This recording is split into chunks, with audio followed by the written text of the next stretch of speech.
playoff push. Guys, I'm so freaking proud of you, man. That's the way to show up. And Woodward Sports is your official, unofficial Lions network. Make sure you wake up every day with Wake Up Woodward, followed by Big D Energy, Hermione and Edwards with Maz, and of course, the heavyweights. Detroit's #1 destination for all your grits and Lions coverage. Woodward Sports.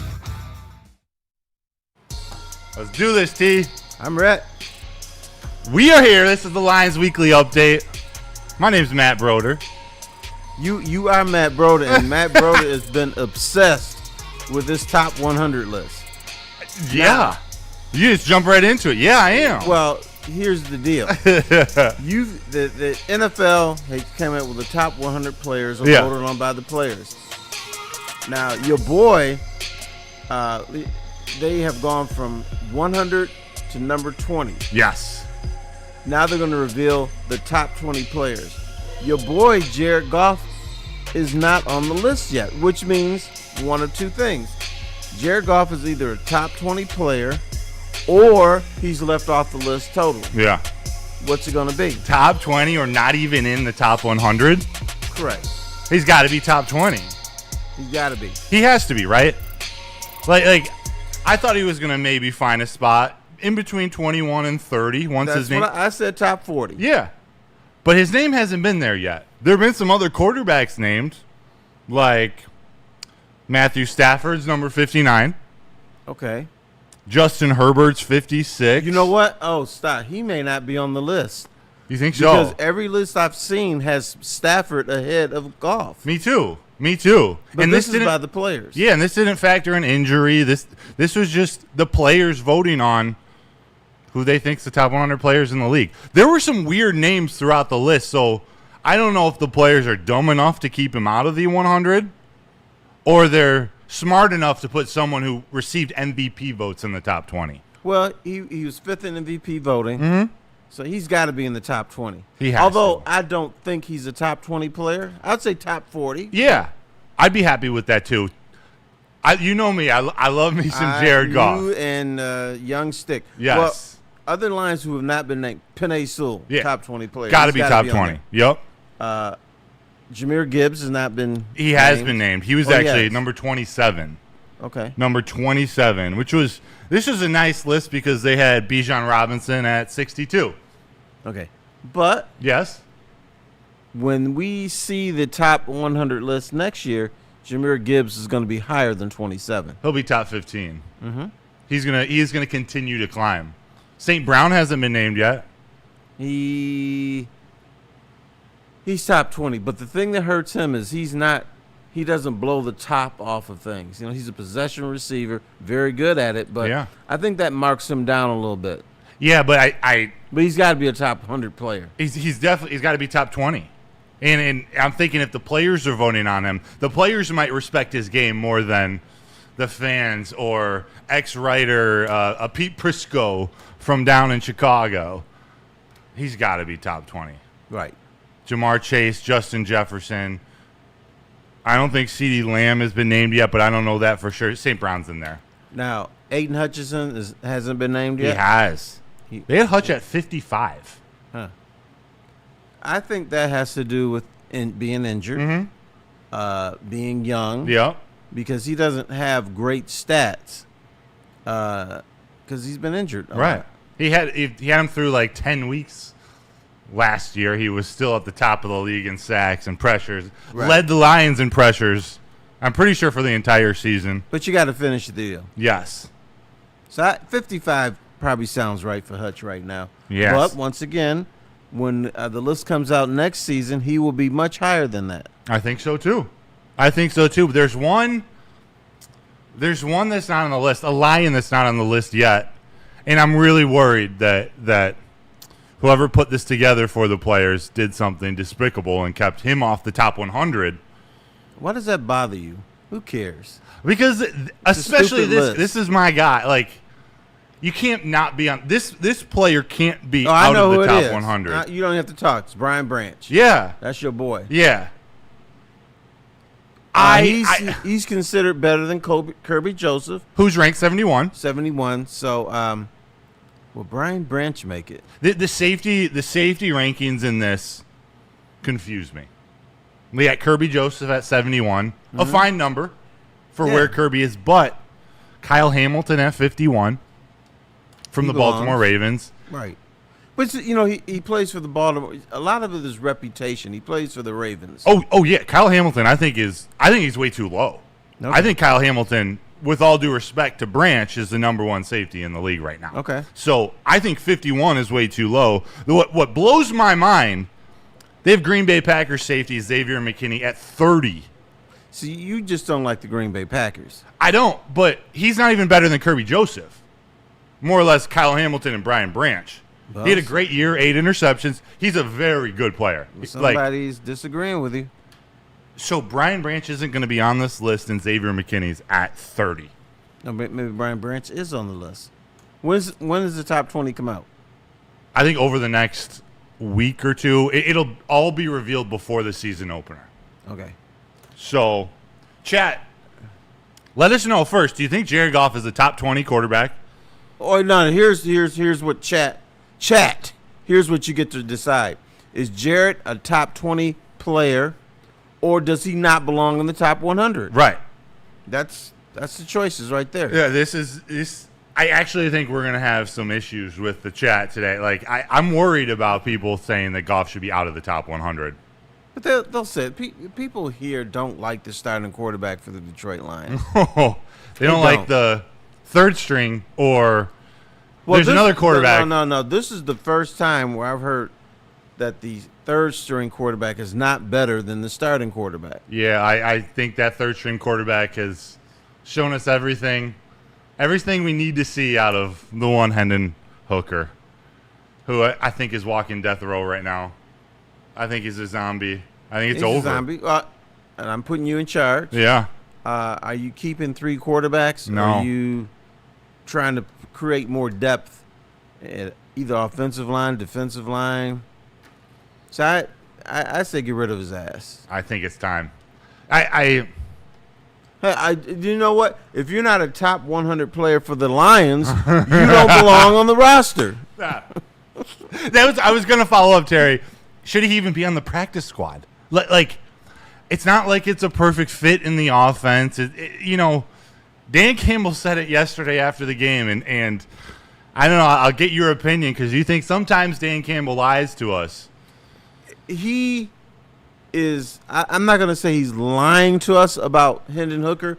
He's trying to say nice things about him, but within that, he's kind of telling you he don't belong. When you use the term change of scenery for one of your own players, I think that's it. That's the executioner. That's the guillotine. It's over. When they say you need to change of scenery, that means you don't belong here. Yeah. Change of scenery, where's that going to be? The Hamilton Tiger Cats? Toronto Argonauts? He's not going to be in the NFL. But I heard a little rumor, I read a little story in Chicago that Ben Johnson wouldn't mind having Hendon Hooker as the number 3 guy over there. There's a name, and our boy Shep on the Braylon Edwards show with Shep somehow continues to bring up this man's name. Not in a good way, but Tyson Bagent, their backup quarterback. The Chicago Bears backup quarterback just got a contract extension. I love him, by the way. I think he's a really good backup quarterback. I think he blows. Tyson? Yes. Out of Shepherd University? Yes. Can we do a swap? Shepherd, huh? Would you swap Tyson Bagent for Hendon Hooker? I would in a heartbeat. Yes, I would. I would swap Case Keenum with Hendon Hooker. That's what I think of Hendon Hooker. Hendon Hooker's had 3 years to do something. Yeah. To show.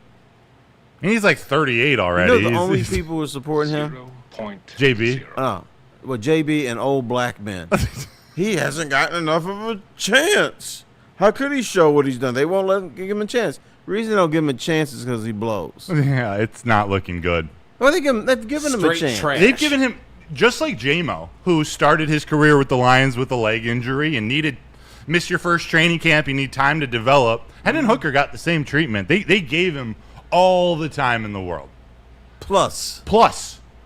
And I get you can do some things in practice and you can look all right. We saw everything we needed to see in these preseason games. I hate to say it.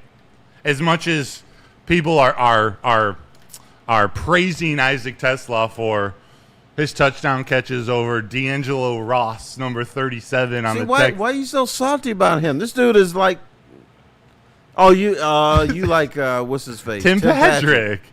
People are writing Tim Patrick off already. Hey, your boy is done. Tim Patrick he's done as far as being the number 3. He's going to be behind Teslaa. I'll give you this. You said Teslaa might be a starter by October. From what Dan Campbell said after the game yesterday, I think you're not only right, but you may have to move that up. Move it up. Yeah. I remember, you young kids, you kill me here at Woodward Sports. I said Teslaa. I said this a couple of weeks ago that he's going to be the number 3 guy by Halloween. And now you guys are like, oh, gee, are you getting older? What's wrong with you? That's not going to happen. I was one of those, yeah. Yeah. Yeah. I thought you were. Now do you see my wisdom and vision? See, I always thought Teslaa is going to be a great player. And let's not throw around the word great. He's going to be a good player. He's going to be a good player with a lot of potential. A ceiling way higher than Tim Patrick. I just think that the confidence that Jared Goff has in Tim Patrick, that Tim Patrick has in this offense already, I just thought it was going to be a little longer before they really worked Teslaa into the rotation, into the starting rotation to be one of their primary targets. It might be happening. It might be happening sooner. Okay, welcome to the club, brother. Yeah, welcome to the club. I want to talk more about it, but we got some new people helping us out today, supporting the show. Yes. And we have a guest coming. Yes. So might be sooner rather than later. He'll be showing up here shortly. No, I knew he wasn't going to show up at 8 o'clock, but we're supposed to have Gridiron. No. You guys don't even know who he is. I don't. Very interesting guy. Gridiron is the guy that sings the Lions fight song during games. Oh, wow. Forward on the field. He's great. Awesome. The more I did research on him and preparing for the show, I learned more about that song, too, and the history it has with the Lions. And his route to get this gig, to become Gridiron, is very interesting. I'm excited to ask him about it. And I'm excited to just talk Lions with him, Terry. Yeah. The dude's been to every game. Here's what we after games sometimes, after I would write, we would go to that Buffalo Wild Wings downtown. Yeah. And just talk about the game. Yeah. You and Gridiron? Mm-hmm. Oh, no way. So you know him pretty well. Yeah, I know him. All right. So we would just rap about the game. And he knows his stuff. He knows his stuff. I said I read he's been to every Lions game since I think it was 2004 or 2005, except for 2 when he got married to his wife, and another. I thought you were gonna say when his wife forced him to marry him. Yeah. Maybe you get the gig singing for the Detroit Lions. Throw a ring on the finger. I'd rather get married than go to a Lions game. He was the first Lion to get a ring since Terry. Way back when, since the 50s. Kind of. Okay. I don't know. Gridiron will be joining us. We got Willie back in the booth. Yo. Willie, you got to explain. And I don't know if the camera can get on you. I don't know if it's set up, but you got to explain. You had a drawing of trash when we were talking about golf? No. Or Branch? Branch. I mean, what Terry said, I agree with him. When you just told you he's not good. It is what it is. So you got to trust him with a guy who's been in this business for 30 years in sports writing. So Terry, I give his word on that one. I wish I could hear what he's saying because he looks passionate. Yeah. He looks passionate. He always does. He's a little bit jet lagged. Yes. You have to forgive him. Yeah. Kool-Aid is not with us today. He will be back if we're having a show next week. Why not? To be determined. Isn't it right before the holiday? Oh, that's the holiday weekend. We might be. We'll see. But Kool-Aid will be back. I say let's not have a show next weekend. No? All right. It's a weekend, man. I'm off. You need to prepare for the regular season. I know I am. Look who we got in the booth in place for Kool-Aid. Haley. Welcome to the show. Haley. I got goosebumps when I saw Haley because I thought it was my niece, Devinovsky. They look just That's a great similar name, by the way. Well, her name is Devin, and I added the Devinovsky part. Okay. Because I give everybody nicknames. Gotcha. Well, Haley's filling in. I've seen her on some other shows. She knows her stuff. We appreciate you for helping us out, Haley. Yes. Are you excited for the Lions season? And most importantly, is Jared Goff a top 20 player in the NFL, or is he off the top 100 list? This is how I'm going to judge you for the rest of your career. Your answer on this question. Yes, I'm excited for the Lions season. And yes, Jared Goff is top 20. Yes. Yeah, I was gonna say, be careful how you answer that because he's Stick would pull up so quick. Jared Goff slappies. Well, we are. What, you gonna dispute that? No. No. Why'd you go? Stay on business. Well, I Matt. think for the context of this conversation, like if I were making a top 100 list, I'm going to be honest with you. I don't know if I'm putting Jared Goff top 20. And you know me, I love me some Jared Goff. You sure do. But he can't be off the top 100. You can't get MVP votes and be the quarterback of a 15-2 team, regardless of what you did in the playoffs, regardless of the 4 turnovers. Jared Goff has turned him into a top 20 player in the NFL. It's great. I know, actually. but NFL players think differently. They could leave him off the list. Just because you're a top 5 MVP thing, it doesn't mean anything to the players. Yeah. They always have some surprising omissions, and they put on buddies and people they like. And I don't know if Jared Goff is in the in crowd, so he could be left off the You're list right. just for that. But did you hear, and this is going to go a couple different directions, did you hear the interview that Jahmyr Gibbs and David Montgomery had with the Pivot podcast, Ryan Clark, Channing Crowder, is it Fred Taylor?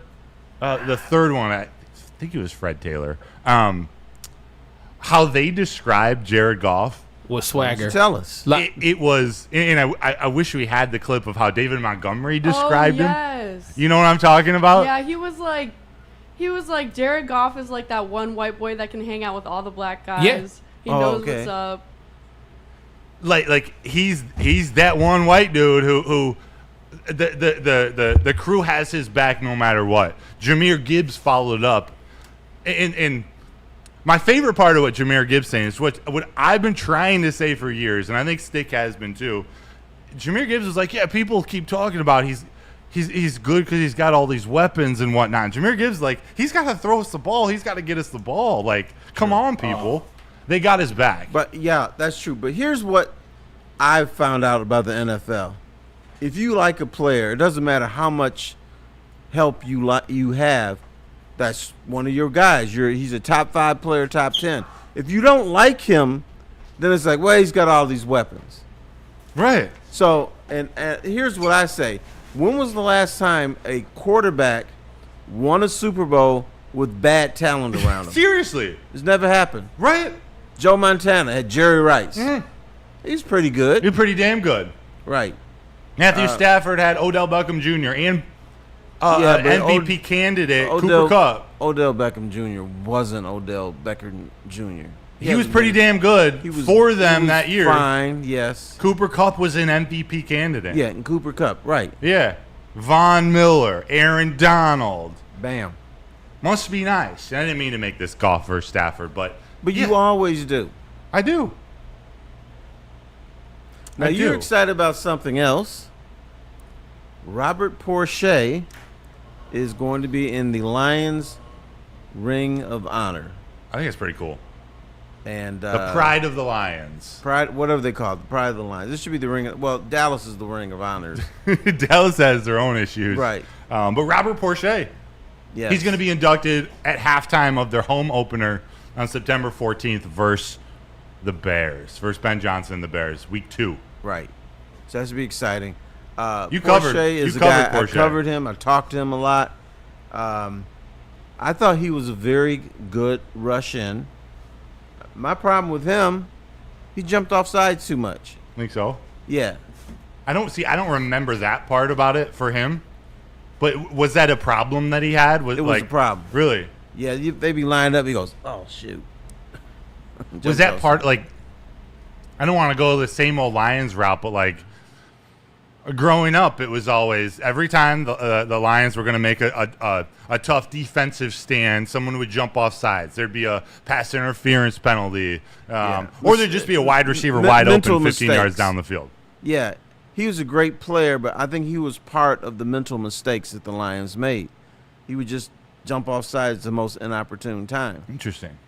So, but other than that, he was a beast. He was a beast. Mm-hmm. To me, he entered the league, I want to say, 6 or 7 years before Javon Curse. Porsche was the freak before the freak to me. Like, he was one of those, I want to say 6'3", 6'4", 285, just athletic specimens Right. at But the rush end position. Do you know why he was not considered a freak? Why? For one reason. Played on the Detroit Lions. So that hurt him. We got a guest coming in? Oh, I love it. He'll probably have some stories here about Robert Porcher. He probably was talking to Robert Porcher on the sidelines. He might have been. But Porcher, first-round pick in 1992. He spent all 13 years of his career with the Detroit Lions, 3 Pro Bowls. I'm glad you brought that up. I tried to talk him into signing with another team. You tried to talk Porcher? Yes. I had so much respect for him that I said, Robert, you're never going to win a ring here. You're not going to compete for a ring here. So go somewhere else. Help my man in. Yeah. We're going to take a commercial break here in just a minute to introduce our special guest. But real quick, this story, you got to at least tease it. You tried to convince Robert Porcher to leave? I tried to convince Robert Porcher to leave Detroit. I did it several times. Okay, actually, you know what? Let's take a commercial break because I want to hear that story. We got to meet our guest. And who's going to beat me up for this? That's all right. I'm excited. So, Haley, whenever you give me the okay, we will get to break. We'll see you in 1 second. Why do we fight? We fight to protect the innocent, to hold the powerful accountable, to bring the oppressors to justice. Why do we fight? We fight to secure and preserve our civil liberties, to get each and every one of our clients the justice they deserve, and to make the lives of real people just like you whole again. ThenFights.com. Head to WoodwardSports.com and click on Shop. Get the latest in Detroit sports apparel and exclusive Woodward sports gear. WoodwardSports.com can get the whole team outfitted. Love the Pistons, Red Wings, and Tigers? We got something for you, too. Shop online at WoodwardSports.com. The Detroit Lions are in the playoff push. Guys, I'm so freaking proud of you, man. That's the way to show up. And Woodward Sports is your official, unofficial Lions network. Make sure you wake up every day with Wake Up Woodward, followed by Big D Energy, Hermione and Edwards with Maz, and of course, the heavyweights. Detroit's #1 destination for all your grits and Lions coverage. Woodward Sports. Head to WoodwardSports.com and click on Shop. Get the latest in Detroit sports apparel and exclusive Woodward sports gear. WoodwardSports.com can get the whole team outfitted. Love the Pistons, Red Wings, and Tigers? We got something for you, too. Shop online at WoodwardSports.com. All right, we're back here on the Lions Weekly Update. My name is Matt Broder with Terry Foster. Terry, you want to introduce our special guest over here? The special guest is when you go to Lion games, you hear the song Forward Down the Field. This is the man who sings the song Gridiron, but his real name is Theo Spikes. And so welcome. Thank you. Thanks for having me. I appreciate it. We had our own show that nobody ever saw. Right. Sometimes right. we You too? after a game, he would go to the Buffalo Wild Wings downtown, and I come after I'm writing, and we just kick it. Just talk Lions. This is the legendary Terry Foster. So we would be sitting in there, man, and he would just let me just run down. What about this? What about that? Why not this? Why not that? And we sit up in there just kicking it. It was like a similar type thing like this without microphones in our face. That's amazing. Not a lot of people really get to know the man behind the one of the most popular fight songs, definitely in the NFL. Right. You know, I'm a Michigan guy, so hail to the victors. You get used to singing after a touchdown or a big play. How has the experience been over about 20 years since you've been doing this? 21. 21. This will be year 21. It's been great. It's been bigger than whatever I thought. I mean, it's grown even from the days, the Buffalo Wild Wing days. You know, I didn't know that it would open the doors that is open. I had no idea when all of that started. I'm sure Terry's going to hit you with some more harder hitting questions, but you got to tell me about this the 2004 WDIV Super Singer contest in Detroit. This is what kind of catapulted your career? That started the whole thing. Yeah. That started the whole thing. Winning that on Channel 4, and somebody saw me. So the story behind that is you guys familiar with Crack? You know Crack Man? Yeah. Yeah, we all know Crack Man. So everybody knows Crack, right? Yeah, everybody knows Crack. So Crack is the reason that I have the job, and this is why. They decided. This is back when Tom LeWine was the president at the time, and when they moved down to Ford Field from the Silverdome, they didn't have as much room, because back in the Silverdome days, they had a band. Yeah. They had a live band and a different. Nora Duncan was a singer. So when they moved downtown, they didn't have the space for the band, and it didn't work. It didn't work for Nowhere coming down here. So he stopped, and moved to L.A. But they decided to have Crack do it. They decided to have Crack doing it during Singing? Yes. Oh, wow. Because everybody's seen the videos, right? You've seen the videos of Crack. Mm-hmm. So they decided to have Crack do it. They thought it would be fun to have Crack do it. Well, if you know Crack, you know Crack likes to have some pops. Before, during, after, Crack likes to have some pops. So by the we're not talking quarter, Fago either. right? Not at all. So by the time the fourth quarter came, Crack was feeling real good, and he was drunk. He was drunk singing the fight song, and so it was horrible. So my then boss says his phone was blowing up. Tom LeWine was blowing his phone up, and he said the Crack experiment is done. Figure it out, and then. It was all just.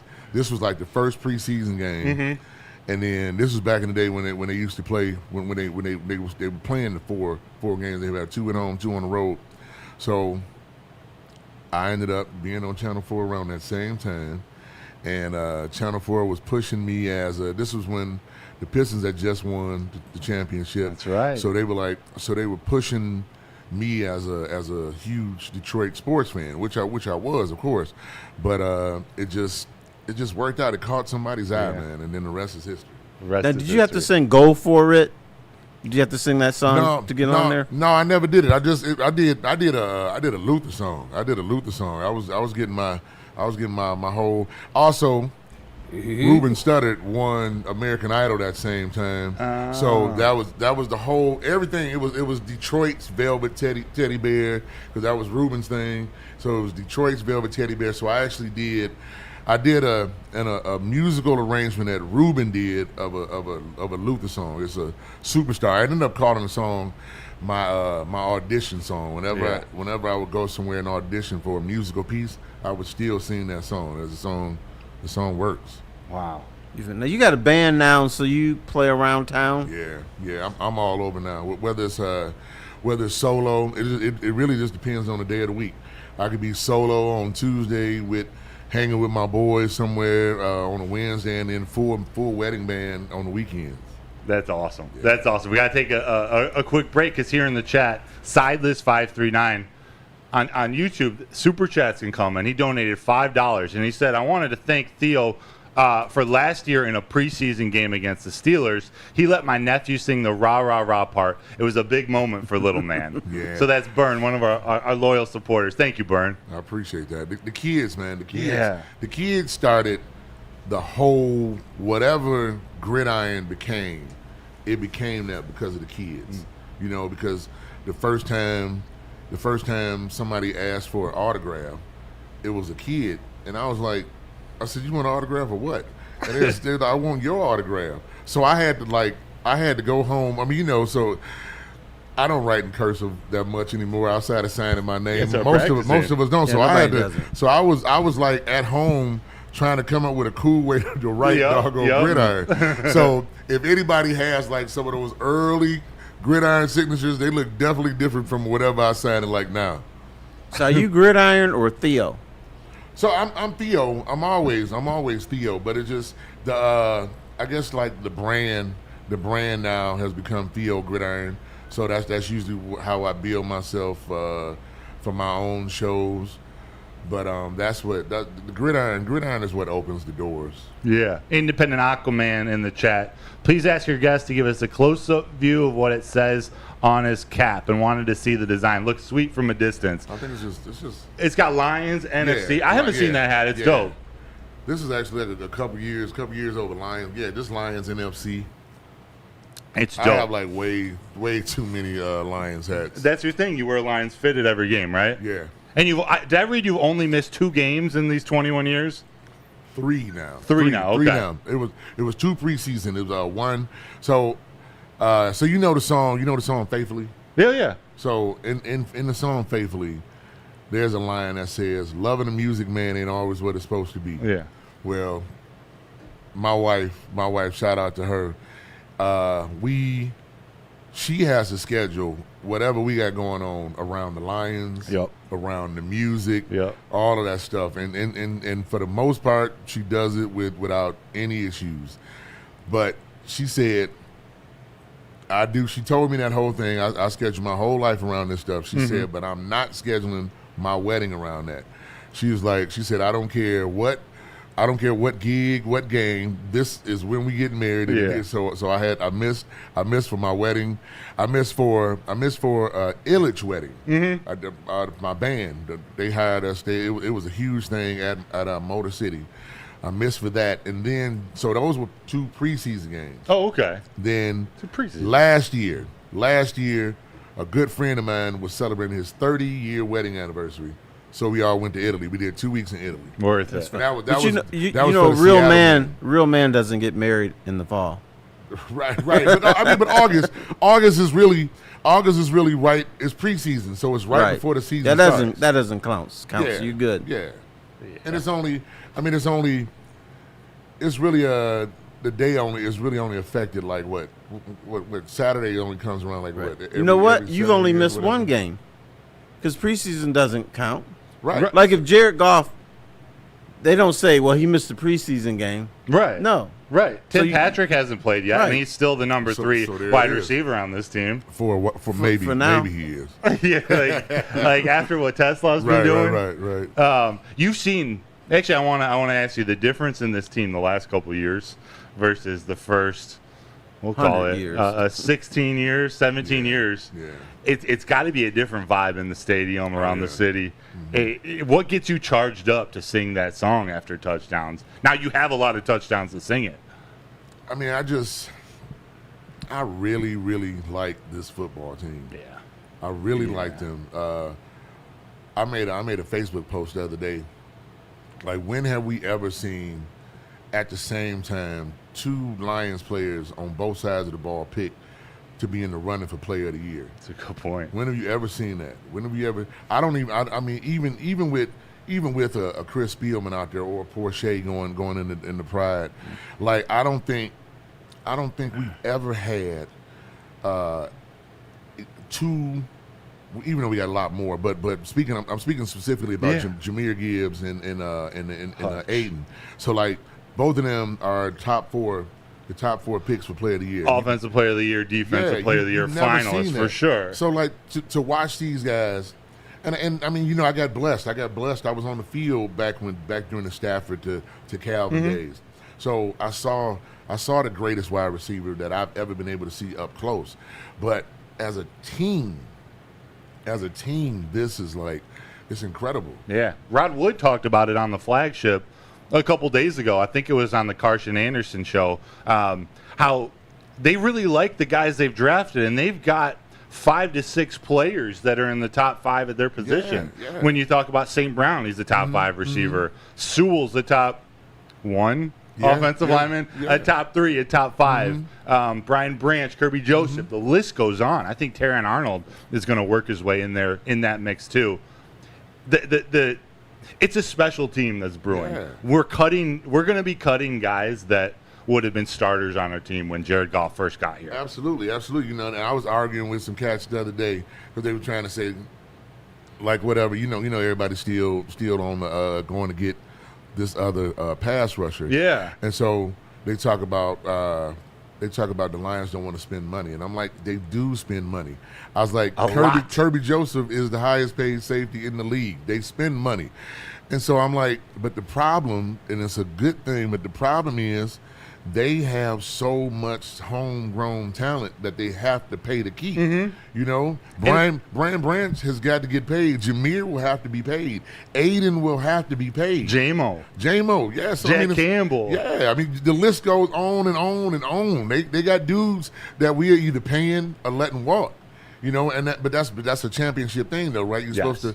What do they say? You draft, you coach them up or whatever, and then you got to try to retain them. And so, but we as Lions fans, we aren't used to having so many guys that we want to retain. No. See, the Lions have never been in this position because usually they would draft a guy and he was like, all right, and then you didn't have to pay him top dollar, or you say, you know what, I don't want this dude, let him go. But now they have a bunch of dudes that they want to keep, and they have to pay top dollar because somebody in the rest of the league is going to, because they can play. Yeah. It's not just drafting and having to pay good players. They've drafted, and there are now elite players, top 5 at their position. Right. So that's a lot of money, not just spending money on your guys. No, it's a lot of money. Someone's going to be left out. I hate to say it. Yeah. I don't want to think about who it's going to be. Well, you know, there are people who say the cap isn't real. Right. So there's that. I don't know how they get around it. But some teams they're doing something. It can be manipulated, but Right. at some point you got to pay the bill. The Saints have been in cap hell for a long time. At some point, the Lions are going to have to figure this out. But fortunately, Jared Goff's got a reasonable contract that can be manipulated too, or he can get another extension and they can figure it out. But that's why they're not bringing in the Trey Hendricksons of the world. They're the. But at trading some for point, Myles Jared Goff Garrett. will have to give something back. The old Tom Brady treatment. If he feels that he's the leader of this team and he wants this team to be elite, he may have to give a little something back. Because that's what the top quarterbacks who really want to win do at some point. That's what Tom Brady did.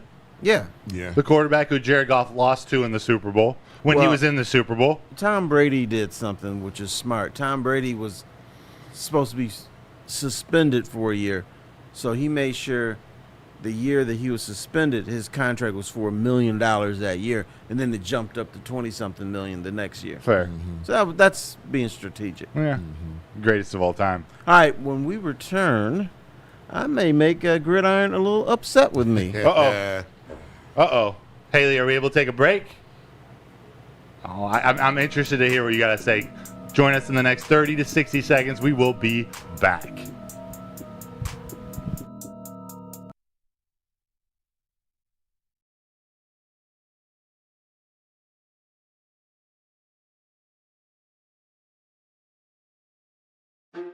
Why do we fight?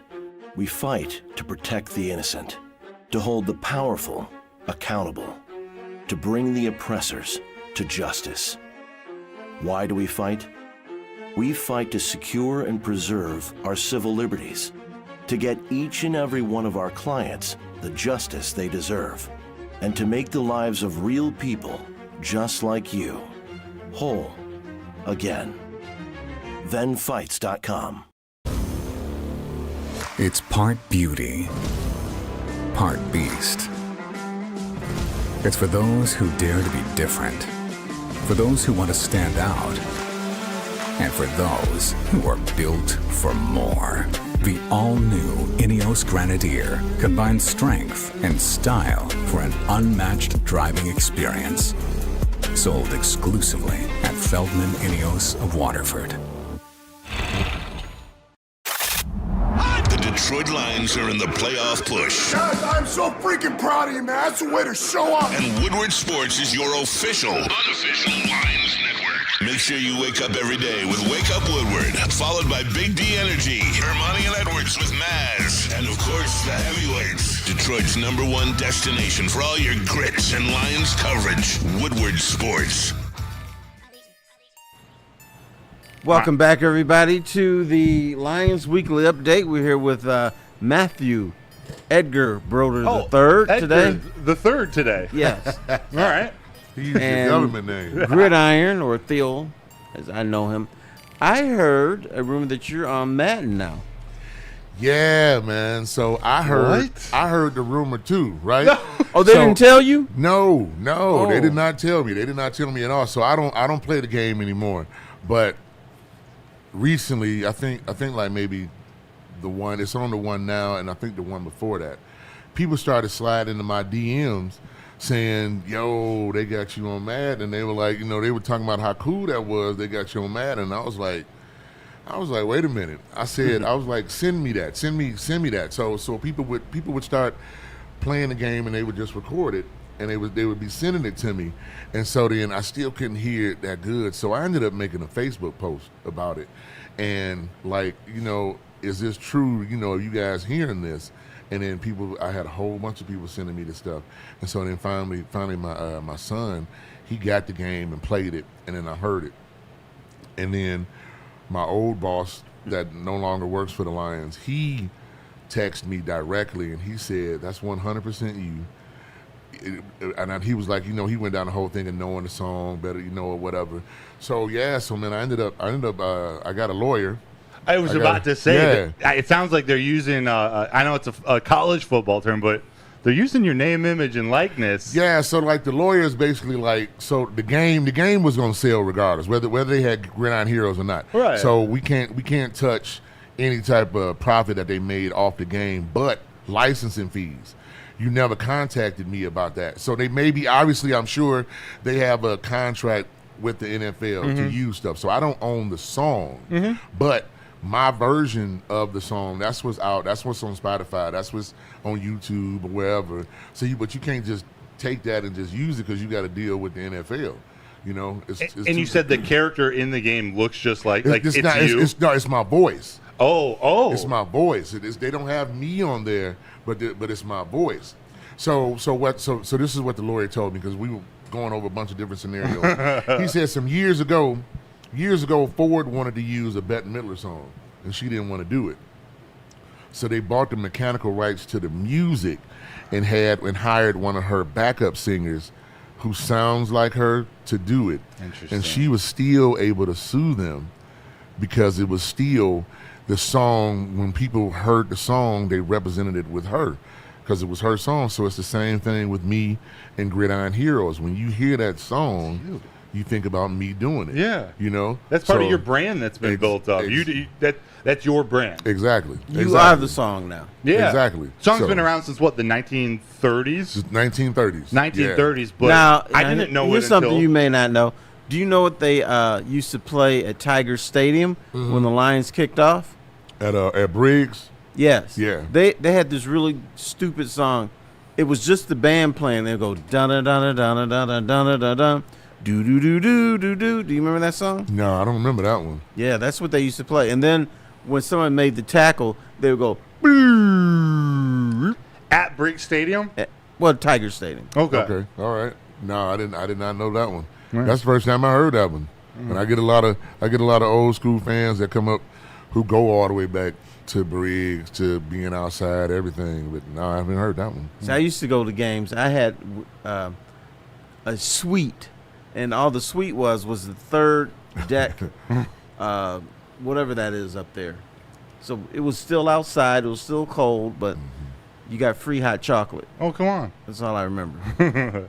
Well, you have something that you might stir up some trouble here on Saturday. All right. Okay, and we have Theo here. Maybe punch me. Now, you may have heard I was trying to talk Robert Porcher and leaving Detroit because the reason was, at the time, the Lions, we had this conversation, ongoing thing. I called Detroit Lions Groundhog's Day. The same thing happened over and over and over again, and it never changed. And then one day, Robert would just, that's not true. We're going to get through this, because he was convinced when he came in as a rookie, before he came in, the Lions went to the NFC Championship game, and he said, we're going to keep it rolling. And it didn't happen. So finally I said, this is Groundhog's Day. And he fought me on that. And then one day he said, come here. I said, what? He said, you're right. Yeah. So then at that point I was like, dude, I really respect you, and I'd like to see you play for a ring. Why don't you get the hell out of here? And he said, nah, I can't get out of here. I love it here. And he wanted to do business here. And he wanted to do it with the team that he started with. So that meant a lot to him. But I was trying to convince him, Rob, get out of here, man. You know what? Back then, man, you probably weren't the only person who was trying to do that. So I wouldn't even be mad at you because it was a different team. It was a different team, different air in the building. I mean, you know, I was blessed to be able to talk to Barry about it, and Barry was like, man, if this is out of Barry's mouth, Hall of Famer, Barry said, man, if I could have played with a team like this, the way that this everything that how this team is ran. He said, you know, you probably could have got one. Calvin has said it. Calvin has said it. He wished that he could have played with this version of the Lions. You mean like with Goff as the quarterback? I mean, but just the whole thing. With Sheila. No, just I Hamp as the owner. I'm poking him. Stafford versus Goff. Just the whole, just that whole thing. Yeah. We've seen videos this week, pictures of Robert Porsche and Hutch out down at camp, and over the last couple of years, Calvin's come back, and that relationship has been repaired. Barry's at camp and at all the games. Like, it does seem different than it was in the 90s, in the early 2000s. Absolutely. Yeah, I love seeing legends like Porsche get acknowledged. Like, the pride of the Lions, yeah, it's the Lions Hall of Fame, but there's still something special about being in it. Yeah. You're surrounded by all these legends. Calvin Spielman, Jason Hansen. Yeah, the greatest line of all time. Now, we had this debate. If you could only put one person on this team, would it be Barry Sanders or Calvin Johnson? Ooh. I think the obvious answer would be Barry Sanders. But when you look at the makeup of this team, they already got Gibbs and Montgomery. I would add Calvin Johnson to this team. I'd add Calvin too, only because I don't even think we've seen the best of Jahmyr Gibbs yet, and I really think that this year is going to be on a whole nother level for Jahmyr. So I would definitely. I'm not saying Barry level, but yeah, for this team, absolutely. He's going to do it a little bit different. I mean, we're going to see Jahmyr Gibbs out of the slot or lining up out wide. Apparently, Johnny Morton, the new OC, has some stuff cooked up for Jahmyr, as I would if I were him. If I were an OC, you find a way to get the ball in that man's hands. Yeah. What about on the defensive side of the ball? Is Porsche, if you were to bring one Lions legend back on the defensive side, are you bringing Porsche? Are you bringing Chris Spielman, Benny Blades? I would bring Porsche over Spielman and Blades. Well, you don't believe in Davenport, do you? No. So you're putting him out opposite Hutch. But, you know, here's my thing. I think a rush in affects a game more than a linebacker. Right. Than even if it's a really good middle linebacker. A lot of times, they make a bunch of tackles. They may make 125 tackles or something, but that's after a 7-yard game. And I'm like, well, who cares? But the rush in, now from talking to people in the NFL, when I was asked, how come the Lions can't win? They said they need to do two things. One, protect their quarterback, and two, harass the other quarterback. Yeah. That's how you win. Right. Because we talk about, Jared Goff is not as good when he's under duress. And they told me no quarterback is as good. Right. Even Patrick Mahomes, when he was under duress, he was like mediocre. So those are the two. That's why I would bring Robert Porsche back. Cornelius2165 agrees. Yeah, Porsche. Rando Smalls in the chat. I'm bringing back Doug English and Al Bubba Baker. Someone said Mel Farr shut down corner. That's China virus. And I saw one other I want to bring up. Art Van Mel Farr was a running back. Yeah, he's running back.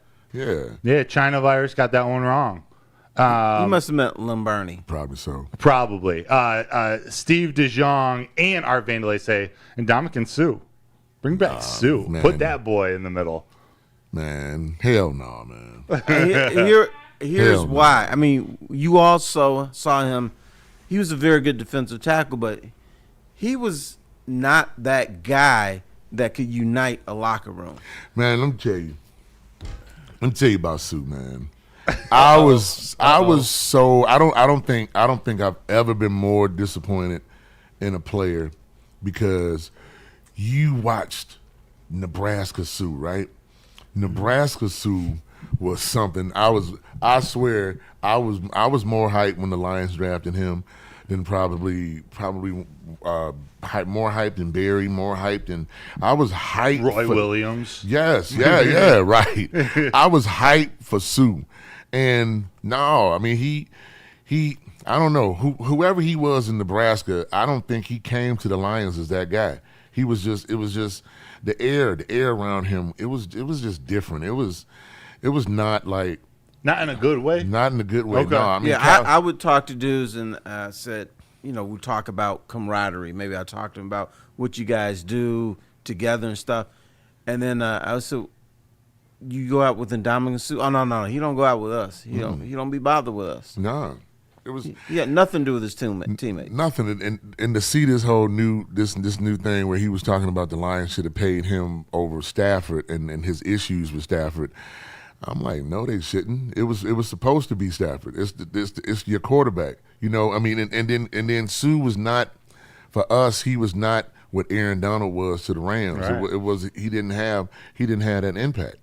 And it was just they were supposed to pay Stafford, and yeah, I mean he still has that issue because he just brought it up recently. Yeah, with he's Henderson. not the most truthful brother in the world because he said the Lions got rid of him. Mm-hmm. No, he ran out of here. Yeah, he couldn't wait to get out of here. He was trying to get out of here when he signed his first contract. Mm-hmm. He wanted to be shorter and I used to be a member of the Sioux Squad, so I used to get inside. They said, nah. He out of here as soon as he can be. Wasn't he was always interested in life after football, coming out of Nebraska. Didn't he? He befriended Warren Buffett and was just like he was into how can he turn his football career into business ventures after the game, which is it's smart to his own. Yeah, that's fine, but he never because there's the they had these polls about because I think he's eligible. I think he's eligible. Maybe next year or something like that. Maybe he might be eligible for the Hall of Fame. Wow. And I was like, no, I don't think he'll ever get in because if you look at the numbers, he had a window. But if you look at the numbers, as far as like sacks or whatever, he's nowhere near any of the Hall of Famers like a Warren Sapp or. And what do we know him mostly for? The stomp. Yeah. Right. Yeah. Stomping out, was it his arm? The Packers player's arm? Stomped his arm. Yeah. And then, it was really like that rookie year. That rookie year where he was incredible that rookie year, but then the rest of the way through he didn't have the same impact. Yeah. Art Vandelay. And the Lions wrote a statement after the game that they wanted Sue to read to the media saying, I apologize for this. I lost my head, blah, blah, blah. Instead, he just ripped it up and said, I was trying to disengage and I made him, I didn't mean to stomp his thing. Stomp Lies. his arm. No remorse. Lies. With no remorse. Swaggy McNolegs in the chat. Sue did a lot of things the wrong way. 8Diz4115 said he would add Kevin Glover to this team since Ragnow retired. And Art Vandelay said Sue wanted a tax-free contract, and he ran to Miami. Yeah. We were talking Porsche real quick, and I got to ask you guys, would you be taking Aiden Hutchinson right now or prime Robert Porsche? I think it's Hutch. I think it's prime Porsche was a hell of a player, but Hutch is just on that other level. Different. Yeah, he's. See, I thought we were going to disagree on this one, but no, I'd take Hutch over him. Yeah. Prime Robert Porsche. Robert Porsche was good, but I think Hutch is explosive. Right. Yeah. And Porsche he was very good. I think as a 1-2 punch. I think a 1-2 punch with those guys would be absolutely incredible. Something that every team would be scared of. Yeah. But Hutch would be the guy. Hutch would be the guy that teams would be trying to chip, and then you'd have kind of like when the Giants had their Super Bowl run. Yeah. And you had Michael Strahan on one side, but then you had O.C. Umenor. It would be a similar type of thing. Yeah, Jason Pierre-Paul was on that team. Yep. And I remember something Wayne Fonts would always say that I actually agreed with him on. He said that we need playmakers. Hutch is a playmaker. Yeah. So, I mean, he puts you in that rut, 2nd and 17, you're not going to get out of that. Yeah. And we've been hearing out of camp of Hutch, what he looks like both from Lions players and Dolphins players and Texans players. He's on a different level, and he might be elevating his game sooner rather than later. I think so. I think I think this defense right now, healthy. I think this defense will be a problem. Yeah. I think the secondary could be a no-fly zone. Our linebackers, obviously with Anzalone and Jack Campbell, but also getting Derek Barnes back and watching the practices. Like, we kind of forgot they used to rush Derek Barnes. They rushed him a lot, and so I saw a lot of that against the Dolphins.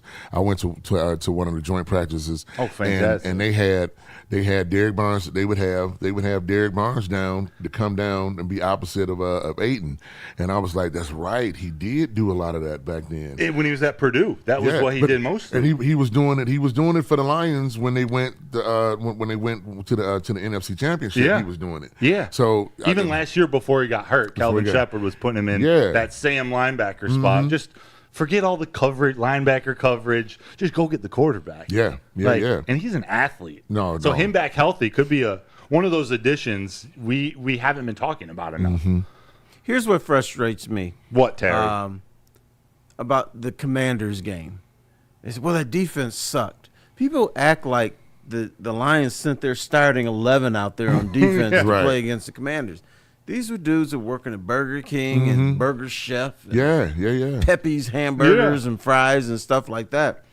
I don't know who any of these dudes were. And you know what else they don't talk about? Nobody brings up the impact of losing to Meek Robinson on that first drive. Yes. Nobody talks about that. We were already depleted in the secondary, and then a Meek stepped up and was balling out. What he did against Justin Jefferson was absolutely incredible. A Meek was balling out, and then we lose him on the first drive. Who's supposed to be checking Scary Terry? So everybody, the only thing that people bring up is Goff's bad game, and he did have a bad game. Yes. But already patched up defense lost the number one doggone cornerback in the first series. And he brought that, on top of him playing great, he brought that toughness that they needed in those moments. You know what I think happened with Jared Goff? He's like, okay, I don't have a defense here, so every touchdown drive, I got to score 14 points. Yeah. So he was trying to do too much rather than, he's a possession quarterback. Yeah. He's a system quarterback, and he, usually takes what the defense gives him. So he's not trying to do anything spectacular. And then he got out of that. And so that's where the turnovers came up. Yeah, I get that. I used to play baseball, and I was a pitcher. And when you that day you don't really have much of an offense or your defensive players, you don't really have a good infield or whatever. You try to strike everybody out. You try to throw. You pitch differently than you normally do. It's the same in football too. If he thinks they got to score 45 points to win, you're going to take chances you might not normally take. Right. But that defense was beat up. They made mistakes. That 12 men on the field penalty down in the zone. It all just kind of fell apart in that game. But here's a question for you two fellas. What defense is better? That Lions defense against the Commanders or the defense we see in the preseason where none of their starters are playing? It's the same. Right. It's the same. I was at the, I guess it would be week 2 preseason. They were playing the Dolphins, and I recognized the names on defense in the fourth quarter playing. I was like, I remember you in the Washington game last postseason, right? That was a rough one. Yeah. Gridiron, let me ask you this. You sing the song every game. And I'll admit, I was in the press box and said, man, I don't know how he sings this song with this kind of enthusiasm right. back in the day. Every time. But has players ever thanked you for the enthusiasm and the like going all the way to the top, man. I would run into Brad Holmes and I would thank him for what he's done to turn this thing around, and he'd be like, "Nah, man, thank you for what you do." So absolutely, over the years, the players have. I had Josh McCown. You remember Josh McCown? Played quarterback for practically every team in the NFL. McCown comes up to me, man, and he says, he might have still been playing or he was an assistant. Either way, he comes up to me and he said, I played on a bunch of different teams around the league, but My boys know the words to that fight song, and they love being here in Detroit. Every time you sang that song, he was like, wherever we've been, they still to this day know the words to that song, and you singing that. And so I thought that was real cool. And then just a recent thing that happened. Shout out to my man Eric Woodward that who writes for ESPN. Yeah. He wrote an amazing article on me. I think it was last year. And he had a surprise guest in the article. He reached out to Dan Orlovsky. And Orlovsky gave him a few quotes in the article. And I wasn't expecting that. And Orlovsky said it was just talking about me singing and his kids loving it and just the family and. And Orlovsky said, I read that article. He said, I wish I gave him more opportunity to sing this song. I thought that was real cool, man. Yeah. I wasn't expecting that. But I tell you now, on the flip side, back in the day when I was on the field, I used to talk a lot of trash. I used to talk a lot of trash to a lot of players. But the guys who came all the time, so Packers, Green Bay, and Minnesota, they came, obviously they come in every year. Those guys back in the day, they would say, my man, we ain't trying to hear that song today. We ain't trying to hear that. They would come in with the intent. They be like, we sick of hearing that song. And I would talk trash back. Yeah. I was like, oh, no. Y'all going to know the words to the song by the end of this game. You know what? For Dan Orlovsky, you could have sang Stepping Off the Field. Hey, listen, that stepping off the field is doing damn pretty good. He's having a good life right now. Mm-hmm. No, he does a very good. Yeah, he does a very good job. I mean, but I think, but you see why when everybody got mad when the Lions brought him back. You see why they brought him back. The dude knows football. Just because, I mean, being a former athlete, like how many guys knew the game, but their body just didn't do what their mind was seeing. Yeah, cue every backup Jared Goff has said. Nate Sudfeld has no business being on a football field, right? But he's in there for a certain reason. He knows the game and he can help Jared Goff. Yeah. Kyle Allen, the best backups around the league. Yeah, there's something in between the ears that is why they're in the position that they are. Absolutely. Yeah. Orlovsky is one of those, and we see it more with him now in his post-football career. How well he knows the game. We didn't know what was going on in the quarterback room, but you see it now. Yeah. You see that dude was like another coach. Yeah.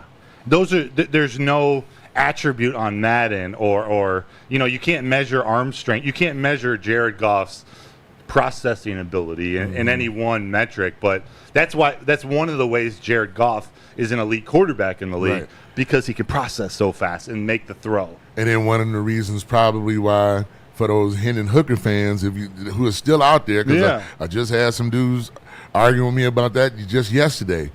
That's one of the things. I mean, Hendon Hooker, I don't think he's processing. No, he does. It's the game is still too fast for him. Yeah, and it might not ever slow down. Nah, he gone.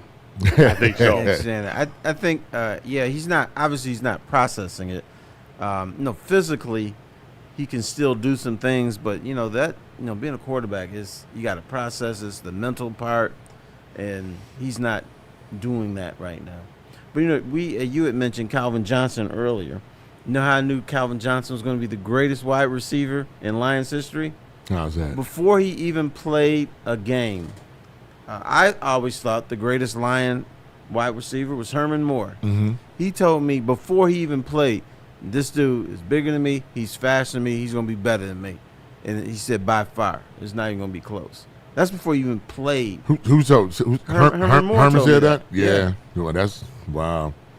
Calvin, man, listen, watching that guy, some of the stuff that we were able to see watching him, it was just, I left about that stadium so many times, like, I cannot believe what this man just did. What everybody will be talking about, the Stafford haters that still exist would be talking about, well, all he did was throw it up, and he's the reason Calvin got hurt and all of this stuff. I said, go and watch the plays and watch Calvin saying throw it up. Mm-hmm. That was his advantage. How are you going to have a Calvin Johnson and not throw it up for him where only he can get it? That's what you are supposed to do. Right. That's what you got the dude for. Calvin Johnson was always open, even when he wasn't open. Yeah. There's the famous picture. Is it two against the Saints maybe, but there's two cornerbacks lined up like around the goal line. They'd always be double coverage, if not triple. It was. I mean, he did it. It was triple coverage. A game-winning touchdown at Ford Field against the Bengals, and that's what it was. That was three guys, but then he did it against the Cowboys. He did it against the Saints. I mean, it was triple coverage. The Cowboys. I think it was 6 dudes around him. Then. Right. Yeah. I mean, but that's what you do. You throw it up and you let Calvin make a play. You aren't supposed to be trying to throw it and hit him in the 81. You're throwing it up there. Anybody can get it at the 81. You're supposed to throw it up there. You're placing the ball different to St. Brown than you are to Calvin. Absolutely. Calvin just go up and get it. Absolutely. I mean, you pitch. You might stay on the outside against this one hitter, and then the next hitter, you want to get in. So I mean, that's what you do. Feed him where he can be his best. Yes. And at 6'5", 250 pounds? Throw it up. 45-inch vertical, throw it up. Throw it up. Yeah, he was a big dude. The first, he held out his rookie year, and then he came to practice, and then they said, Calvin Johnson is going to meet with you over by the podium at the practice facility. So I went over there, and I see this real big dude and everything, and I said, I'd never seen him before, and I said, when is Calvin Johnson's going to be? So that's him right there. I thought it was some defensive end who was just hanging out over there. It was Calvin Johnson. Right, man. Yeah. Dude was a beast. For real. Absolutely. Now, one of my favorite guys is St. Brown, and I'm sure everybody says that. But here's the thing that impresses me about him. It's 3rd and 7. I know they're going to St. Brown. You know they're going to St. Brown. Everybody in the crowd knows they're going to St. Brown. Then the opposing team knows they're going to St. Brown. Jared Goff goes back, passes to St. Brown, 9 yards, first down. I don't know how that man always gets open when the whole world knows what's coming. Man, I mean, it's the he's not on Jerry Rice level. I'm not saying that, but the Jerry Rice effect. Jerry Rice was never the fastest guy on the field, but he knew how to get open. St. Brown and that route running is important. It's not the NFL is not just about being able to run a 4.3. There are tons of guys who have come out and broke records at the combine, but none of those guys even made it to their second contract. But knowing how to run a crisp route, that is what separates St. Brown from a lot of other cats. We're seeing the evolution of of Jamison Williams. The same thing's happening. We're seeing his route running just get so much more detail oriented with the help of Antoine Randall for the last couple of years. Scotty Montgomery this year, and being on a team with a guy like St. Brown, with the Khalif Raymond, some of the more elite route runners. Khalif is another. Don't sleep on him either. Don't sleep on him. Do not sleep on that dude. I know we all are falling in love with Teslaa, but do not sleep on Leaf being back. Yeah, because what the narrative now is that at some point Teslaa is going to take over for Tim Patrick now, and then next year take over for J-Mo. I don't think the J-Mo part's going to happen. J-Mo's going to continue to get better. He seems to be settled down. He's not doing all kinds of crazy stuff. Although he had a picnic for the kids the other week. So J-Mo Day. Should we worry about that? But I think he has such a unique skill, just running that route, and then it's getting crisper, and he's around a bunch of dudes that want to win. Usually, in the NFL, NBA, I don't see guys think about winning until they're 27 or 28 years old, and they're like, "Dang, I don't have a ring. I got paid, but I don't have a ring." But now let's think about this. These dudes are puppies. They're 24, 25 years old thinking about that. Right. So he's around that, and that's gotta permeate and wear down to you. Trickle down. I think this team coming off 15-2, I think these dudes have a bigger chip on their shoulder than the 0-16 Lions did.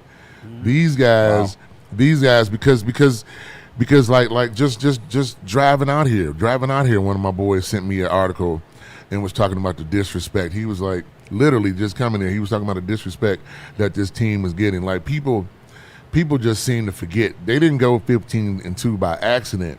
And I get the Ben Johnson and Aaron Glenn effect. I get all of that, but I'm not comparing the Lions to the New England Patriots. But every assistant coach at New England left and got a job, but they still kept on winning. They still kept on winning because the culture, you still had that head coach. Obviously, you still had Tom Brady. Building the culture up is part of knowing that you will lose guys, but the next man coming through will just fit right in to that culture. They'll be fine. They'll be fine. I think I don't minimize the impact of losing both those coordinators, but I won't minimize the talent that we still have here on this team. And then also, people talk about Philadelphia and what happened with Philadelphia. Philadelphia went like 10-1. They went 10-1, and then something happened internally. They started out, they were 10-1, and then something happened internally. But then, what everybody seems to forget, they fired those guys, and then they hired new coordinators and won the Super Bowl. So everybody, all they do is talk about they got new coordinators. They went 11-6. They were not horrible. They went 11-6. They had some internal issues going on, and then they got two new coordinators with totally different styles. Kellen Moore and Vic Fangio had two totally different styles. Those guys had to learn a completely new offense and went and won a Super Bowl just like that. So I'm like, it's not the end of the world. It's not the end of the world. And what's the constant between that Patriots team, the Eagles team, and what I'm going to connect to the Lions? They had the same head coach and an elite leader at quarterback. Not saying the best arm at quarterback or the best any one attribute. Jalen Hurts, Tom Brady are two different types of quarterback, but they had an elite leader to keep that culture together, to keep the team together. Jared Goff is still there, and Dan Campbell is still there. Absolutely. I'm less worried about Johnny Morton taking over for Ben Johnson than Colin Cowherd is putting the Lions as the 10th best team in the NFL, behind the Packers, behind the Seahawks, behind the Commanders. It's the Jordan Love pisses me off. Thank you. Can I say that? Yes, can I say pisses me off? The Jordan Love pisses me off because it's disrespectful to my quarterback. Yeah. It's disrespectful to my quarterback. The numbers don't lie. It's just I've been down this road. I had this conversation when Nine was here, and everybody hated on him, and I told everybody then that if you let the rest of the NFL wants Matthew Stafford, and they believe that the Lions are the only reason that he hasn't won is because of the team that he was playing for. People don't like our quarterbacks. Whoever it is, they don't like our quarterback. If you put Jared Goff's numbers and don't have his name there, you put his numbers next to any of these other quarterbacks, you wouldn't be able to know. You wouldn't be able to pick whose numbers are whose. He's at the top of it all. And then you'd be surprised if you just set it all out, player A, B, C, and D go down, and then if you pick Jared Goff, once you show who's who, people will be surprised. Put his numbers up against whoever you like. Put his numbers up. Don't get me hype about my quarterback. I love it. Because are you a Goff hater? No, I'm a realist. So realist means you look at the stats and the stats say that the man yes he played bad. He played bad in the worst. He had his worst game at the worst time. But I also said this. I thought that was a different circumstance that Jared Goff. The reason Jared Goff played that bad game was because of the defense. Right. He felt I got to score 14 points every time we get the ball. He did. That's true. I agree with you on Still that. scored 31. Right. Well, it was not. Let's go back to San Francisco. It was not his fault that we didn't get to the Super Bowl. That had nothing to do with him. I mean, some guys who we won't even call them out. They dropped some passes. We had an untimely fumble. I mean, that was and then the craziest doggone play in the NFL. I have never seen that. Never seen that before. Yeah, so I mean, it wasn't his fault. One of my favorite, I think he might just be my new favorite player, but hearing David Montgomery on the Pivot podcast talk about why he was talking about why he consoled Jahmyr Gibbs after that 49ers game when Gibbs was bummed and still is about that fumble. He says he's kind of the reason that started the chain reaction, but how David Montgomery reacted and went up to him and just said, hey, I want him. he doesn't fumble often. He's not a fumbler. I want him to know as a man, as a brother, I love him. I'm there for you. You got to put it behind you because it would eat him up. David Montgomery's one of those glue guys that is as important to this team as anybody, not just what he does on the field. And what he does on the field is pretty spectacular. It is. That 1-2 Do you remember punch. we used to call him last year? David Montgomery's a motherfucker. He's just going to knock you down. One play, this was in practice. Your boy Gardner Johnson had him lined up and was going to tackle him in the backfield. David Montgomery took him and shoved him down into the dirt and then looked at him like, "Get out of here, bitch." Have you seen Montgomery's thighs? The He dude got berry is like, thighs. he has those berry thighs. Yeah, I mean and you know he gets low, man. That dude is a problem. Pad level. Yes, pad level. Good old Marinelli. Not a man I'd want to tackle. We were talking about Jamon Gibbs a second ago, and one of my favorite things about their game is also one of my least favorite things, but it's part of what makes them so special to me. At the end of their runs or at the end of their run after the catch, those two guys aren't running out of bounds. They aren't DeAndre Swifting it, right? And cutting their yardage short 3 or 4 yards. They're lowering their shoulder and making sure that DB or linebacker trying to tackle them feels it. Oh yeah, no. This offense. Listen, that's how it was at the joint practice. You were at the Dolphins, yeah, and I heard the offense was killing them. Listen. So at the joint practice, everybody's playing at the same time. So you got defense over here going up against, you got the ones defensively going up against Miami's one. So I was like trying to be in the middle watching both sides, but I couldn't take my eyes off the offense because the offense, when we were talking about that chip on your shoulder, the offense is the one. They're the ones who play with that chip. So you open the door, and I appreciate you for doing that. They kicking ass out there. They are kicking some ass and taking names. That they want to punish you and let you know that I'm punishing you.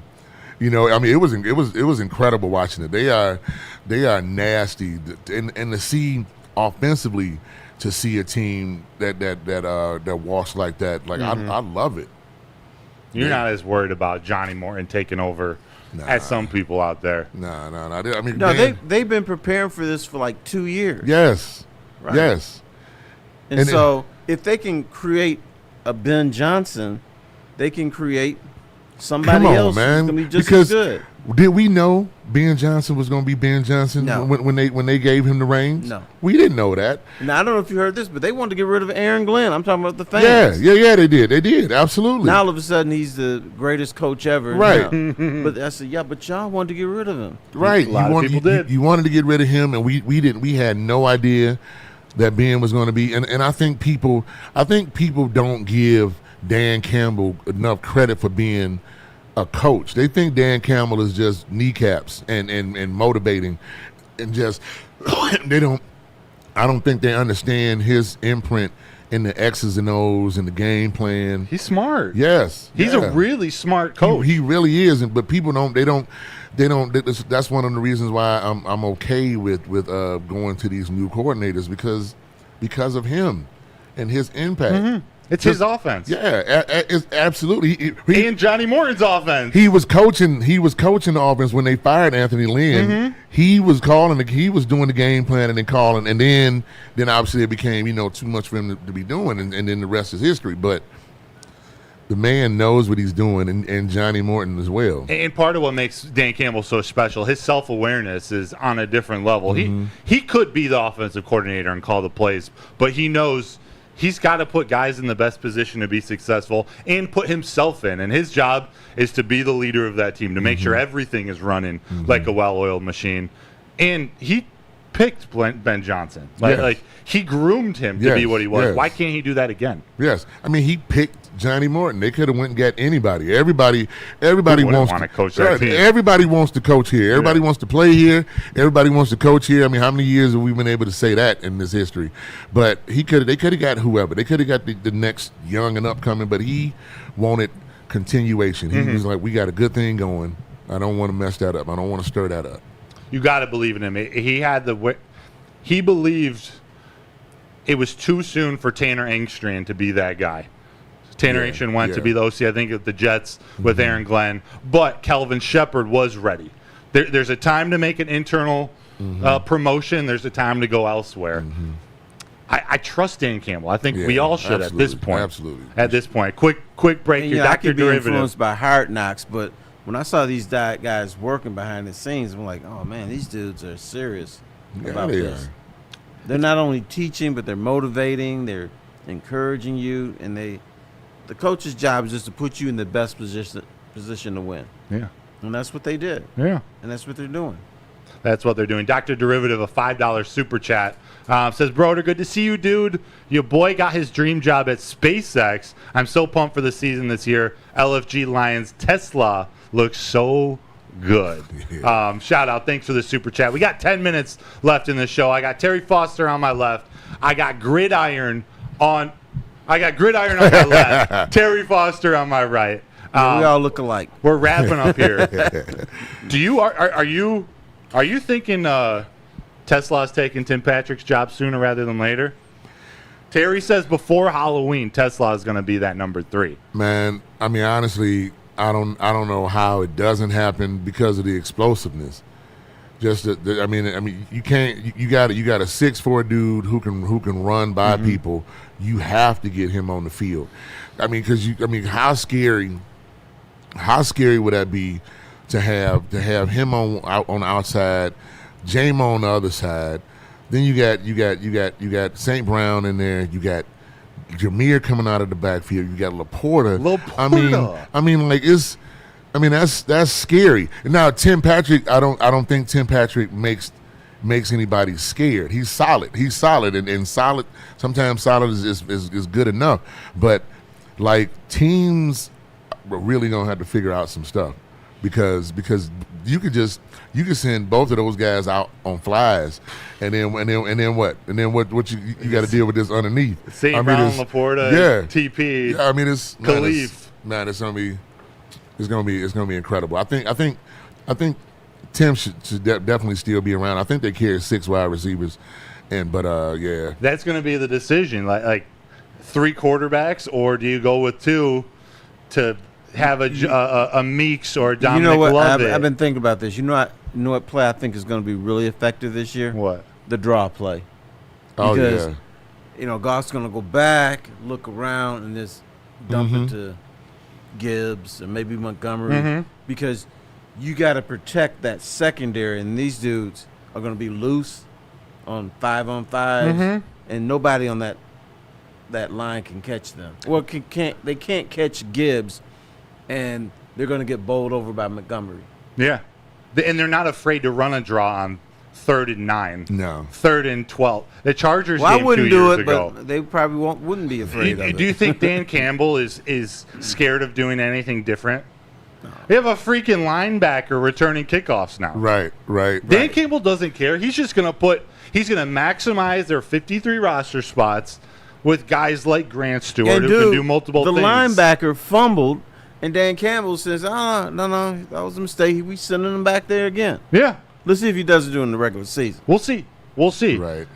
He might do it. Are going to do something. They love guys like that, like Malcolm Rodriguez, who can play linebacker and fullback, and Vaki, who can play running back. And I don't know if they're ever playing him at safety, but these guys can do multiple things. Yeah. They're just finding the best way to select the best 53 guys for this team. I've never seen them draft the way they have right now with Brad Holmes. I'm 100% in Brad we trust, because you actually brought up a mental scar. You brought up DeAndre Swift. The year they drafted DeAndre Swift, I wanted the running back out of Wisconsin. I wanted Jonathan Taylor. I wanted Jonathan Taylor, and I was like, everybody, fans were happy to get Swift, and I was like, no, I'm telling you, I think Jonathan Taylor is the one. That's the one that they should have got, and then you see it, but that doesn't happen with Brad Holmes. That doesn't. We used to go back. Me and my boys, we were nerds about this game. We would go back and look at drafts and say like, the Lions drafted this person when they could have had that guy. They drafted this, but you don't do that now. No. These last 4 or 5 years, I mean, it's a whole bunch of they got it right. They got it right. They keep on getting it right, and that's really the number one reason why the team is turned around, because of just how they draft. Yeah. There's a certain DNA they want out of these players. Yeah. And it's not choir boys. It's not about that. They want people. They want, obviously, everybody. You don't want anybody going out there and causing trouble, but you want dudes who eat football, who live eating, and want to be good teammates. Want to be good teammates and want to be there for their brothers. And that's the culture of the Lions. It's not about just they won't hire this, they won't get this guy because he's this or that. No, it's about they have something that they got something and it's working. If it ain't broke, don't fix it. Guys who want to show up on Monday night bowling, because they go bowling a lot of times on Monday night, and like dudes like Sue, I'm not going. No.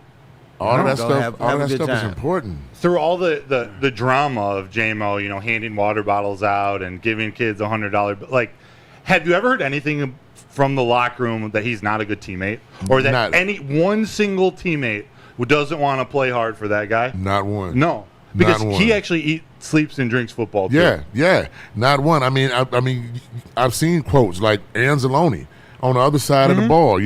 Obviously one of the Lions leaders. He talks about being there for JMO and he's our guy. He's still our guy. I mean, that tells you the locker what you are in that locker room. Yeah, that's important. It's important. That's important. All of this is kind of put together with glue by, it's this coaching staff led by Dan Campbell and these decisions they make to you lose Antoine Randall, so you promote Scotty Montgomery to wide receiver coach to help JMO take that final step into what I think is about to be stardom. And then you bring in Tashard Choice. Let's think about, what did JMO do? He made nothing. A bet in his hotel room. Right. Not on the NFL. Forgivable. He passed out $100 bills to poor kids on the east side of Detroit. What else did he do? Oh, he had a gun in his car, but it was under the seat. He wasn't shooting anybody. Never got charged with anything. Right. I don't hear any violence. I don't hear any domestic issue. I didn't hear anything anything bad. Yeah, he hasn't popped his woman in the mouth. You can't blame a dude if JMO feels comfortable hanging out in the hood. You can't blame a guy. That's what he's. That's him. That's his surroundings. It's okay. It's nothing. You wouldn't blame Aiden if Aiden is always hanging out in Plymouth. That's where he grew up. That's a great point. You wouldn't say nothing about that. So you go where you feel comfortable. That's all it is. I mean, and I think the city of Detroit has embraced JMO so good that like Terry, remember back in the day when you would when you have a dude that could hoop real good or was just good at sports period, but he was in the city in the hood in Detroit, and the dope boys would be like they would be like covering them. They would be like, no, nobody messes with him, and they would tell the kid like, no, you got to go home, dog.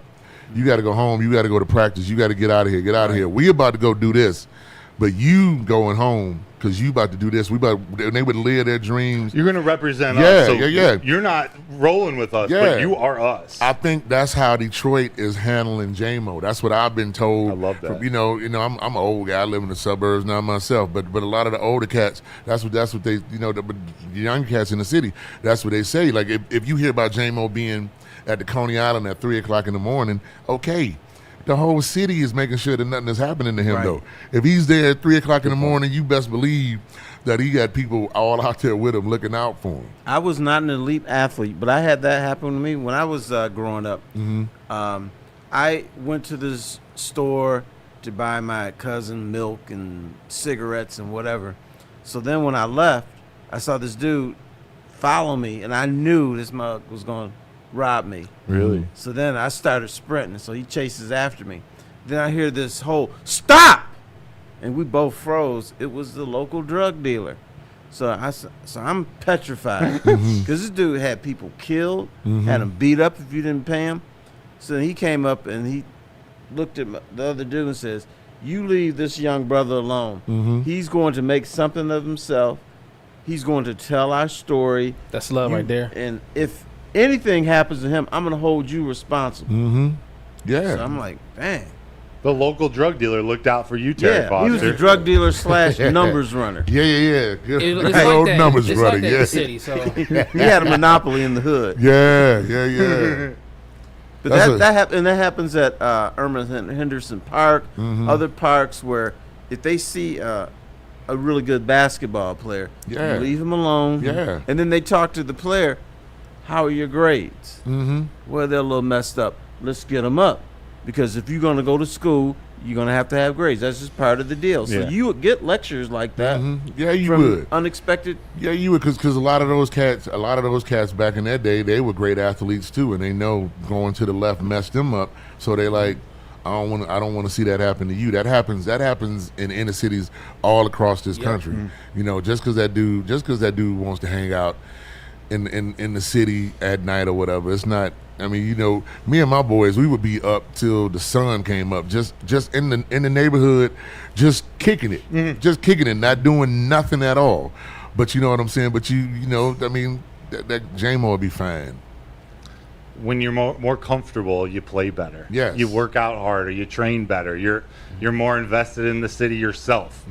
J-Mo's just doing what he does, and he's not doing anything wrong. Doing what he does. You think he's gonna have a big year? Just catch that ball. Yeah.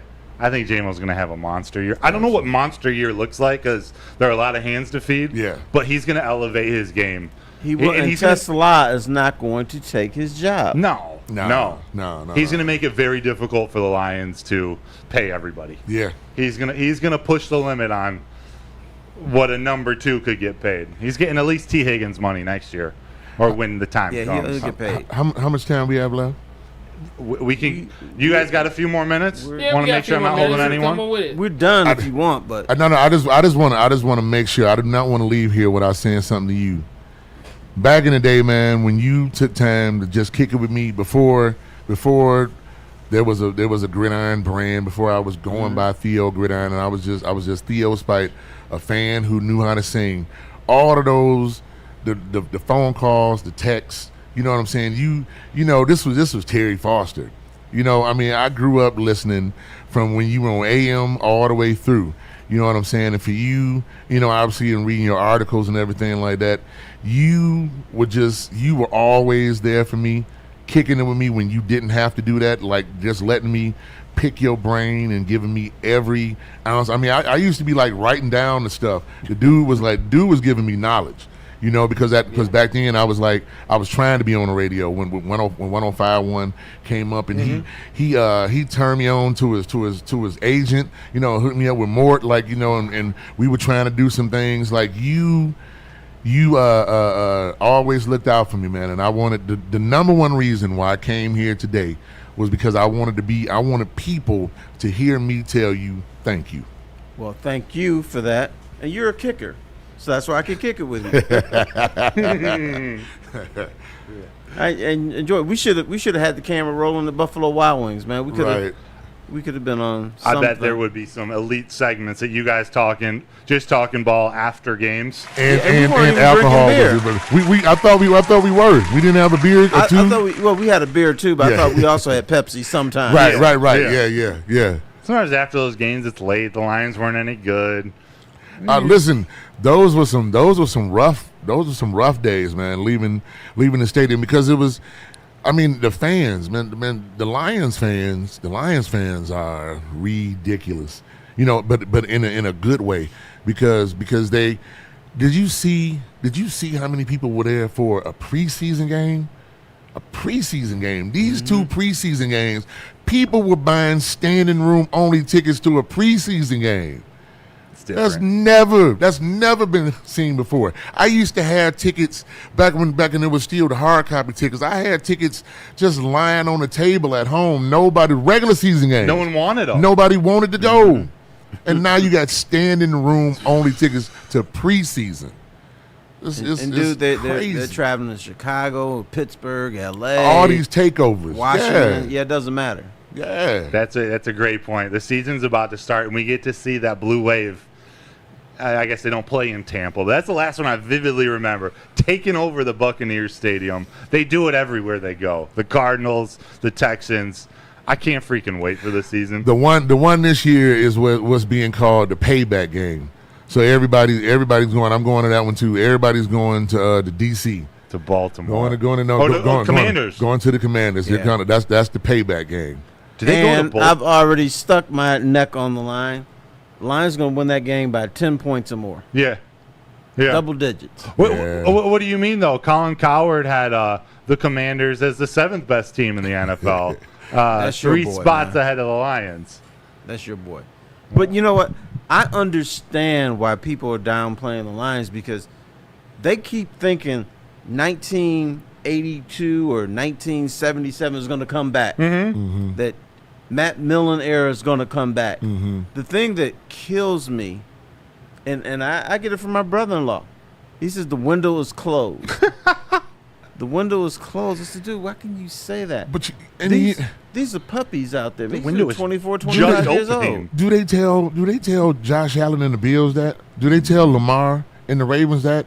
No, neither one of those guys have been to a Super Bowl. No. My quarterback has. Neither one of those guys. They don't tell them that their window is closing. No. They just all they talk about is the fact that those guys between the big three over there, Joe Burrow, Josh Allen, and Lamar, all they say is one of those guys got to figure out how to beat Mahomes. But they don't say that the window is closed. No. Last time I checked, those guys have not won the last game of their season either. No. You know? No. They haven't been to a Super Bowl. They haven't been to a Super Bowl. I mean, Lamar, because everybody was trying to say before Lamar signed his contract about trading for Lamar or whatever. And I was like, I don't want Lamar. Lamar Jackson, for your fantasy heads, don't draft Zay Flowers. If you were thinking to be out there, you want to draft Zay Flowers, none of Lamar's receivers ball out. Lamar throws for a ton of yards, but none of his receivers ball out. They don't. I wouldn't want Lamar in this offense with these guys. Right. St. Brown is not St. Brown with Lamar. Laporta would be Laporta because he loves his tight ends. He loves his tight ends. All those guys, the Michael Vicks loved Algie Crumpler. Steve McNair loved Frank Wycheck. All those type of quarterbacks love their tight end. But that would not make the Lions. The Lions' offense would not be as good as it is right now if you had one of those guys. I mean, Josh is great, but I mean, outside of Diggs, I almost got a Charlie horse right there. Outside of Diggs, I mean, Josh's wide receivers aren't great either. He doesn't have very good wide receivers. Hey, I'm with you. We could talk for an hour. We could go that all day. I'm telling you, we could. Gridiron, you're welcome back here anytime. Thank you very much. I had a lot of fun. I hope I didn't talk too much. You didn't? No, just show up with some donuts next time. I actually wanted to have you on a previous life when I did radio at the Flagship, but those people didn't want to have you on there because you weren't serious. Man, and everybody, I would also get, the number one thing I would always get was that I'm a homer. And it's not that I'm a homer. That's not true, because anybody who talked to me during the what I think was the worst era, I think the worst era for the Lions was not the Millen era, but I think it was the Queen Patricia era. And the reason I think it was worse is the same reason that all of those former players got pissed at those dudes. The Lions had an opportunity. It was, obviously it was different. Sheila wasn't running things. They had an opportunity when they fired Caldwell to get their go from Tony Dungy to Gruden. Where you took a team that underachieved, and you could have got a coach that took them to the next level. And when they went that route and it destroyed all of that, that to me that was worse. That was because we didn't have expectations during the Matt Millen era. We didn't have expectations whether it was Morningweg or Mariucci, Marinelli. We didn't have those expectations. The Caldwell's teams did underachieve, and we did. You had Calvin in his prime. You had Nate. You had Golden. I mean, we had expectations. Reggie Bush and George Bell. Reggie. Yeah, we had real legitimate expectations. So the whole Homer thing, like if you would have talked to me during those years, I would not have been just all rah sis boom bye. I'm a realist. I'm a realist. I don't know. I usually am a glass half full guy when it comes to my team, but I'm still a realist. Yeah. Terry, that kind of, to me, it sounds similar to you. You're not a fan. You've said No. like you haven't covered these teams. I mean, you've covered them professionally, not as a fan, but now the tides have changed a little bit in how you approach your broadcasting. Here's what I get from people out there. Well, T, how can you say so many good things about the team, and for years you wouldn't? That's because they sucked. I always try to tell you, I don't give stuff because of emotion. I don't tell you stuff to let you hear something you want to hear. I try to come from the heart. If I think something is good, I'll tell you. If I think it's bad, I will tell you. If I think Dan Campbell's a bad coach, I will tell you. Mm-hmm. If the Lions go in the wrong direction, I will tell you. But then I'm looking at this and say, wait a minute. It's all different. When I go there, the talk is different. Back in the day, you couldn't mention the word Super Bowl when around the Lions. One, you'd sound stupid. And B, they didn't even believe it. Right. So you couldn't say it. So now it's okay to say that word. What there's so few negative things to say about this team. Everyone should be a homer. One of my favorite things about Woodward Sports is that we take a stance like a fan. We're the network for the fans. I'm a fan of the Lions. I also cover them. It's a different perspective than having to just be totally buttoned up. What's and wrong with professional. being a fan? Yeah, whatever. I mean, I watch Greeny every day on Get Up talking, especially when Aaron Rodgers was there. The Jets, it was Jets all day, every day for Every Greeny. day. You know, so I mean, and he's on the national network. What's wrong with this? Stephen is my A. team. loves the Knicks. Stephen A. loves the Knicks. Absolutely. I mean, there's nothing wrong with liking your team. There's nothing wrong with that. Right. All right, it was a wrap-up, T. Unless you had anything else, the over-under gridiron for the Lions is at 10.5. Yeah. Vegas. Yeah. You think they're going over? Over. You think they're going under? Over. How many wins? Over. I'm going. I think I'm leaning for 12. Okay. I'm with you there. Yeah. I'm cool with 11. It's definitely over 10.5. I'm cool with 11, but 11 and 6, and as long as you win the division, doesn't matter. Yeah. Because I try to tell people, NFL teams don't win 15 games. No. That's No. look the record books from here to eternity. 15-win teams is very rare. Yeah. The only ones who was that like? Didn't the 15-1 Bears, and then the next year I think they went 14-2, and people kind of forget that because I think the Giants had their run, but I mean, but the 85 Bears, I mean, half the team is half of the defense is in the Hall of Fame. Yeah. You know, so I mean, but I think like Dan Campbell said, you could have a worse record but be a better team. Yeah. That's going to happen this year. Yeah. I fully believe it. Terry, you want to take us out? Yes. Want to thank Gridiron for joining us today. And I'm happy you behaved yourself today. And I want to thank everybody else, Willie B. and Devin, my niece over here. Haley. Well, it's Haley. I She know, looks I- like my niece, Devin Devinovsky. But thanks for joining us today, folks. We're out of here. And Real quick, everyone in the chat, I'm not going to ask you to sing the fight song, whichever is asking for, but maybe. Really? Are they asking for it in there for Oh, real? yeah, everybody. But so I was not going to ask you no, that. I'm not going to, but maybe you take us out with a Go Lions, like that. Listen, you know what? I'm a man of the people. If the people want it, then I'm going to make it do what it do. Hey, guys, All you right. want it? Chat, if you want it, let's get some flames, some fire. Spam the chat real quick, and Gridiron here will take us out. Okay. If you're up All for right, it. all right. All right, now listen. I had like about 8 gigs this week, so my voice is about done. But nevertheless, if you close your eyes and you imagine Goff he just hit Teslaa. He just hit Teslaa for an 80-yard bomb on the first drive of the season in Lambeau, going up against Jordan, who gets no love. So here it is right here, y'all. Forward down the field, a charging team that will not yield. And when the blue and silver wave, stand and cheer the brave. Rah, rah, rah. Go hard, win the game. With honor you will keep your fame. Down the field and gain a Lions victory. Go Lions! Let's Beautiful. go. I wonder how that was sounded at Lambeau Field. Oh, I got goosebumps. I got goosebumps. Thanks so much for joining Absolutely. us. Thanks for having me. I appreciate it. Theo All right. Gridiron Spike. Check out theogridiron.com. Anywhere else Yes, we can yes, find yes. you. That's mainly right there. TheoGridiron.com puts all the stuff out there. Perfect. And we can buy lottery tickets because right.